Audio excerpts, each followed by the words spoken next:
درود دوستان، خلق در عشق و نور باشید. 93 بود مدلش، درسته؟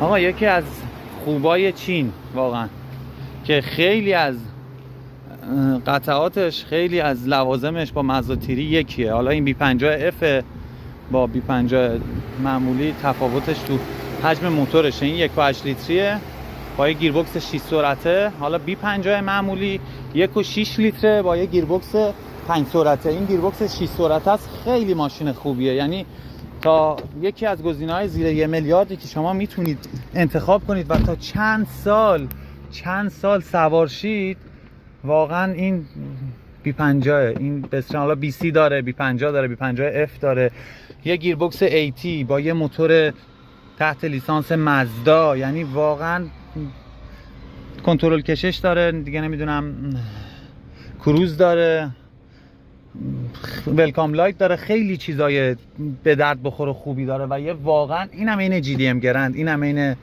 نمیدونم BYD، اینم یکی از اون ماشینای خوب چینه که واقعا ارزش داره. جای تارا، جای شاهین، برید یه دونه سالمش رو پیدا کنید بخرید.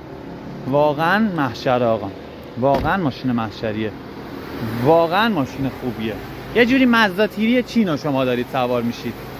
حالا این ماشین رو ما کارشناسی کردیم، تموم شد رنگ و فنیش، ولی خب ماشین خوبیه آقا. بدون ترس بخرید. اگه تو شهرهای بزرگ هستید و لوازمش گیرتون میاد، بدون ترس سوار شید و لذت ببرید ازش. واقعا ارزش خرید داره این بسره. غرق در عشق و نور باشید. سعید کارشناس.